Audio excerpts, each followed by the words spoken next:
Are you seeing cannot connect to App Store error on Mac Mini with M1 chip? Well, many users are complaining that they are seeing this error while downloading an app from the Mac Mini App Store. In this video, we will show you some tips and tricks to fix M1 Mac Mini not connecting to App Store problem. Let's check it out. This problem mainly happens due to connection related problems or lack of internet. So make sure your internet connection is alright. You can also restart the router if possible. If you are using a direct line, eject the line, then insert it again. Usually it will fix the issue. If it doesn't, check out the next ways. If your M1 Mac Mini is not running on the latest macOS, it can cause software glitches. This software can cause the problem with App Store not connecting.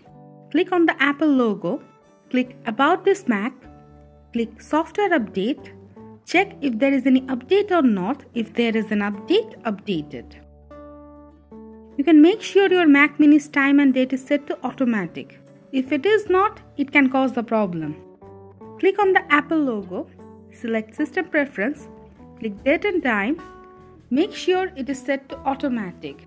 If everything is grayed out, click on the lock icon, enter your user password, click Unlock, check Set to Automatic. If it is already checked, uncheck it, then check it back again. Click on the lock icon. If this does not fix the problem, you can turn your M1 Mac Mini into safe mode. It should fix the problem. We have a detailed video about how you can do it. We'll leave the link in the description, you can check it out.